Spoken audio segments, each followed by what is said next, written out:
Insecurity is all we've been able to talk about all week with these terrible attacks.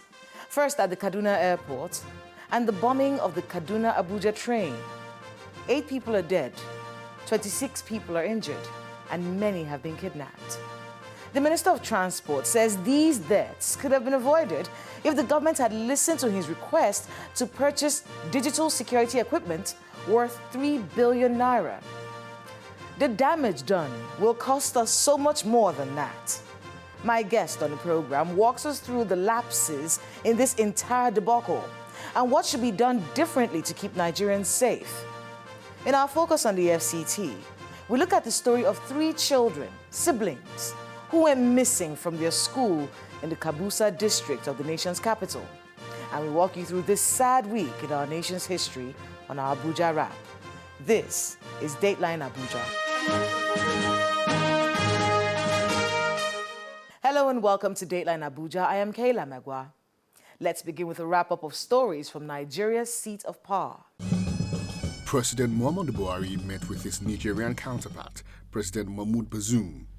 The 2 West African leaders discussed regional security, especially efforts to combat the threat of bandits. Financé par le Nigeria. Nigeria almost entirely funded the MNJTF operations, and if Nigeria decides to do the same in Northwest axis, we'll be very happy because that means it will reduce the burden, the economic and the financial burden of the fight against these bandits. The president also received in audience the ambassador of the state of Qatar to Nigeria, His Excellency Dr. Ali Ben Gnem Al-Jadi, in the State House. Ahead of his declaration to run for Nigeria's presidency in 2023, Governor Yahaya Bello of Kogi State had a private meeting with the president in the State House. Details of the meeting were not made public. President Buhari stresses the need to increase revenue via taxation without raising taxes. He spoke as a special guest of honor at the 2nd Annual Tax Dialogue.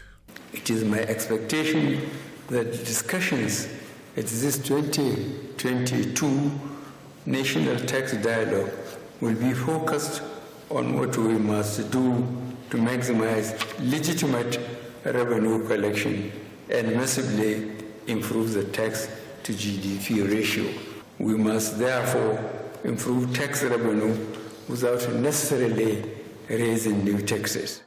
The president is promising better policies that will give a boost to the activities of the manufacturing and industrial sectors. He made a promise at the virtual commissioning of the BUI Tower 2. The Bank of Industry has continued to successfully execute its mandate as a policy institution of the federal government. Through Bank of Industry, this government extended the single-digit interest rate loans to manufacturers. In furtherance of this mandate, the Bank of Industry has disbursed over 1.4 trillion naira to over 4.2 million beneficiaries, including micro, small, medium, and large enterprises, creating over 9 million jobs from the inception of its administration in 2015 to date.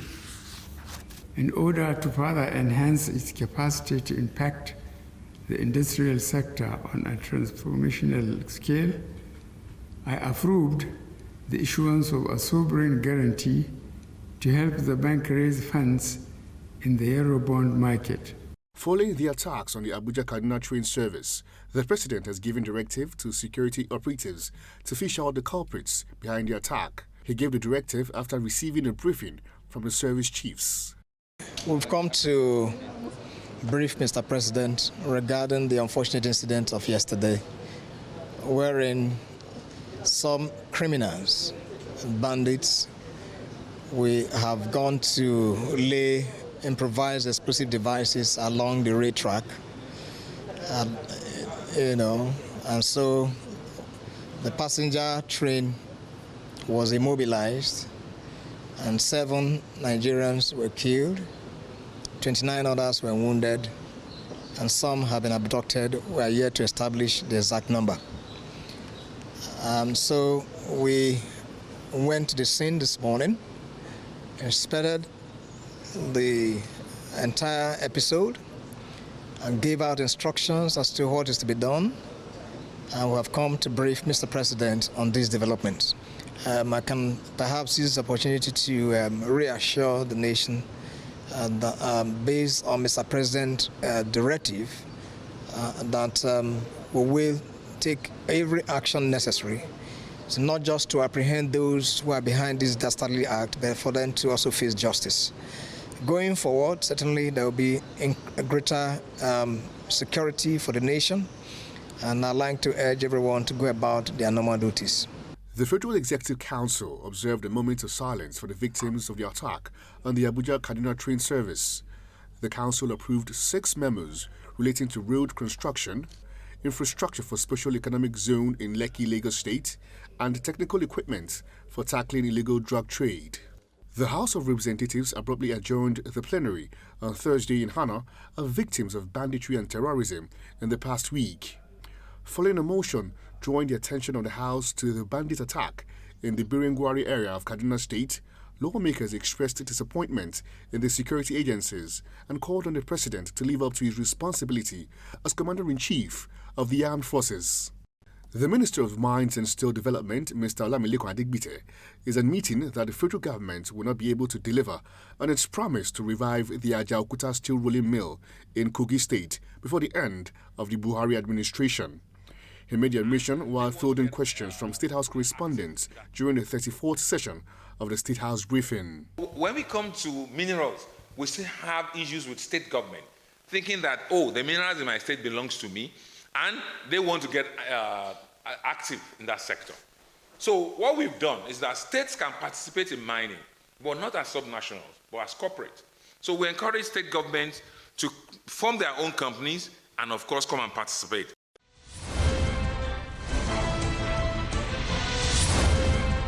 Welcome back. Let's talk about insecurity. On March the 22nd, residents of the Kabusa community in the Federal Capital Territory panicked over the disappearance of 3 siblings, Marvelous, Alex, and Rehoboth Sunday, who went missing from their school, Star Child Academy, around the Ekwa 1 area of Kabusa.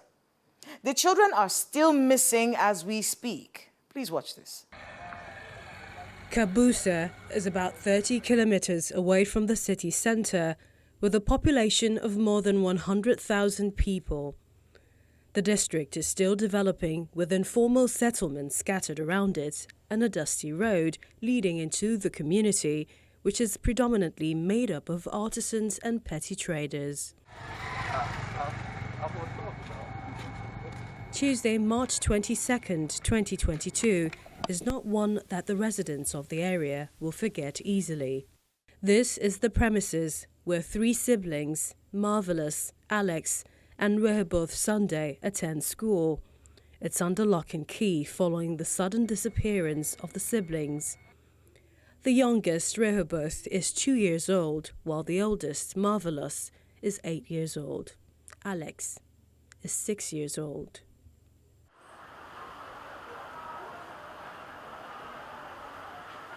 Distraught and struggling to come to terms with the situation, the mother of the siblings narrates the last time she set her eyes on her children.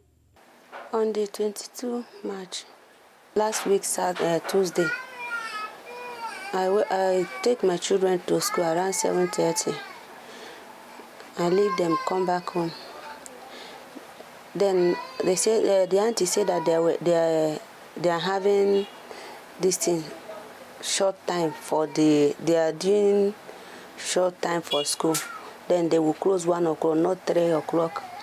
Then that 3 o'clock, that 1 o'clock, I did not go there 1 o'clock. When I reached there 1:30, I did not see my children.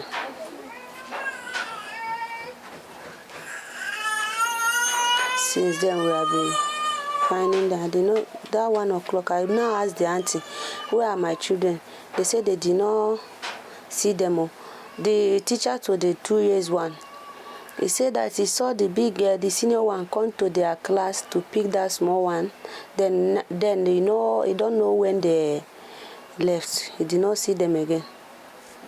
The family is yet to be contacted for any ransom, as they fear they may have been kidnapped. I have never received any call or anything. The police would have tried, because as I reported that day, the incident happened. They told me before 24 hours. As they see that the matter is so serious like that, we went back again. As I went to report, the woman that has that school, the owner of the school, she now sent the 3 teachers to go and report too. As they went to report, police now hold those 3 that they will not go. They are the one that know well about the children. So after that day we left. The next day, I went to Human Rights Lady. I found them. He now transferred me to go to headquarters, area 10. I went there, go and make report. After that, the police for here, they have been going around. If we go meet them, they will say they have been searching under. I don't know. They said they have been, if we hear any news, that is when they will come. But since then, they never, the people that hold the children, they never call, they never demand for anything. So we don't know what to do again. So that I want them to go and go everywhere, anywhere they know. Anybody who can know anybody who can help me for this issue. I don't tire. Even since on Wednesday, I cannot even sleep for a house again. I'm just coming back. As you see me, I'm just coming back for where I go and sleep. I cannot sleep for my house. Anybody who can help me, let them help me. Make these 3 children be found. Not one, no. 3, and only the 3 I have. The residents of the area had earlier protested the disappearance of the siblings. They are calling on the relevant authority to do all they can to find the children. We are all sitting here when the mom says she's going to the school to pick her children. So on reaching the school, she called to confirm if the children are at home, that she couldn't find them in the school. So immediately we joined her in searching for the children, thinking that maybe they might miss their way, but unfortunately, there's no news about them. Since that on Tuesday, we have been running up and down looking for the children or seeking for a way to know their whereabouts, but up to now, no. Understand? So their missing is very, very shocking to me. The children, they train them in a way that maybe every human being would like their children to be. This one, as if somebody can't tell me, say, see you, that your customer, the roast corn for this mango tree. Children don't lose, so 3 of them. But my God, me I go serve. Go answer my prayer. The children go return back for the father and mother. The police is already aware of the incident, according to a statement from the FCT police spokesperson, Mrs. Josephine Ade. The teachers and the proprietor of the school have been arrested. The case has now been transferred to the state's Criminal Investigation Department. According to the statement, there is no truth in the reports that the police have recovered the bodies of the children. The statement adds that the police is working alongside residents and community leaders in Kabusa to rescue the children safe and alive. The statement further adds that the police is yet to establish the report that they were kidnapped, as nobody has made any contact with their parents or anyone else. For now, the police is calling on well-spirited Nigerians who may have come across the children to report to the nearest police authorities.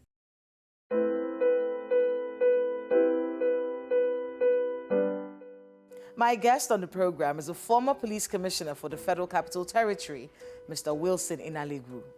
He gives us his reaction to the airport and train attacks and speaks on what the government should be doing to tackle insecurity across the country and what we should be doing as citizens to help the situation.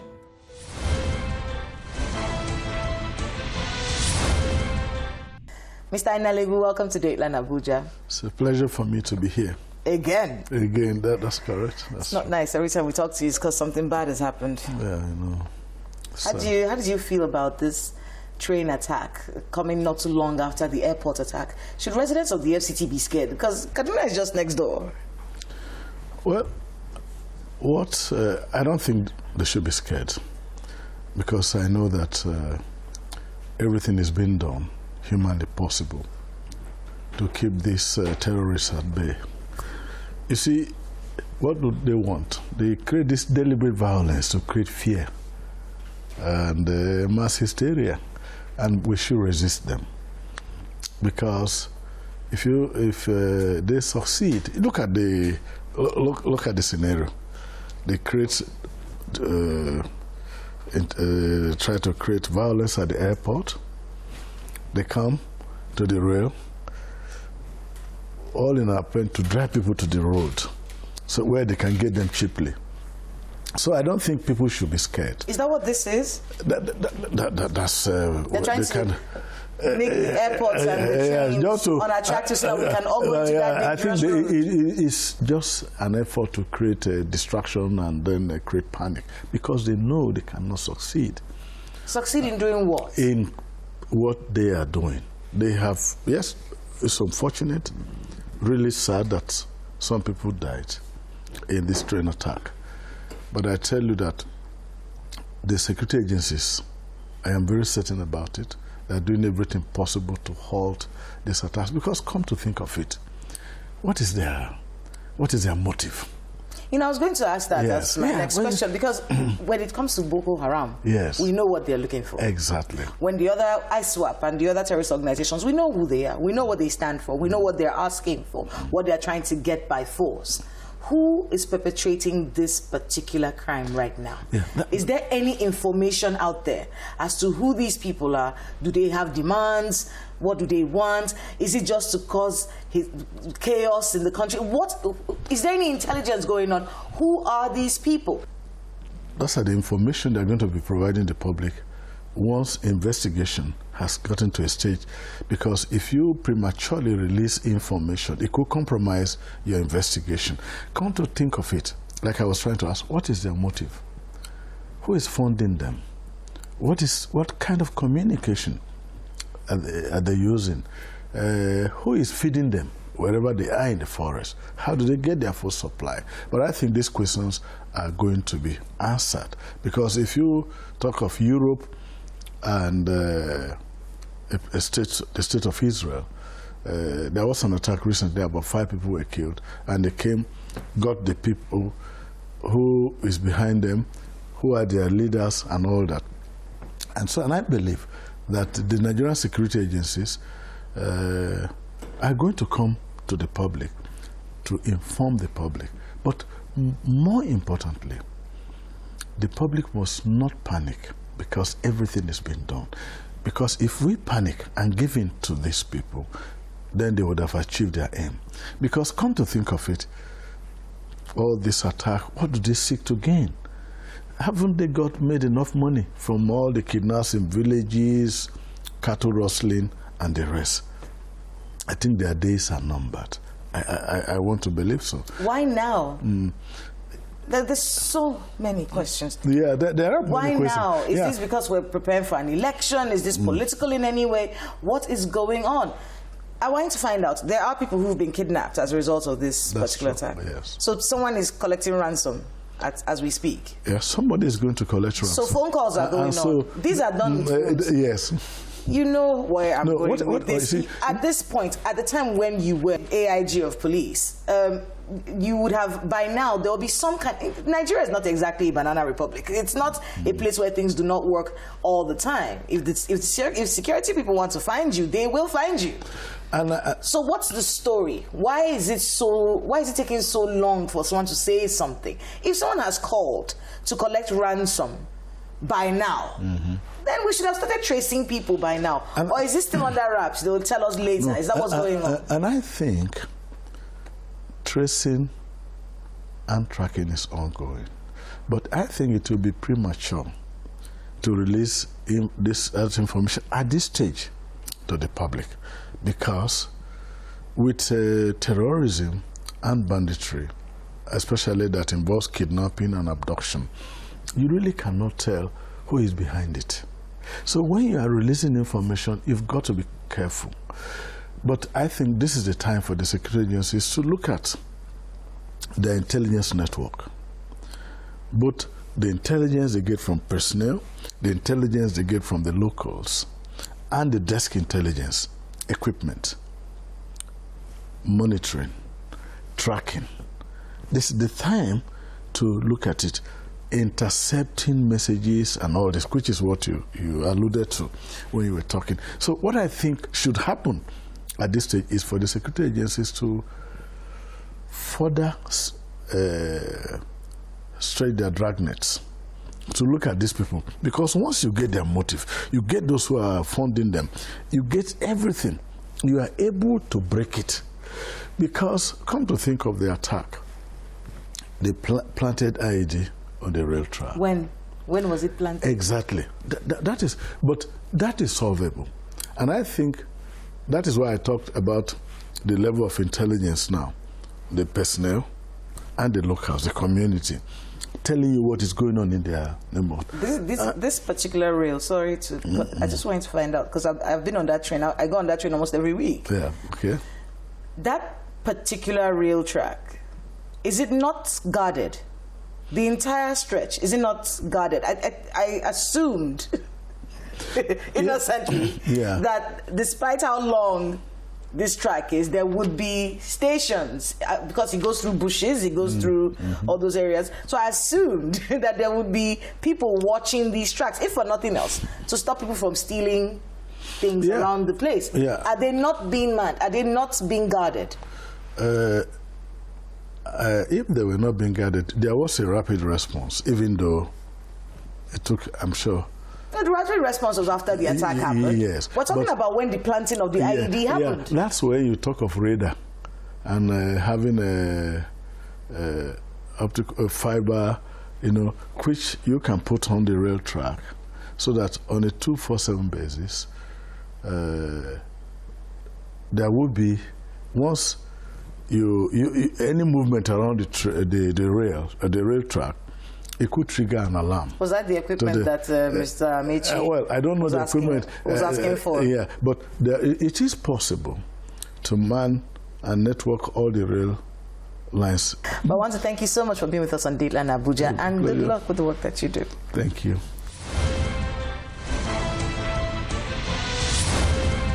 Thanks to my guest and to everyone who spoke to us today on the program.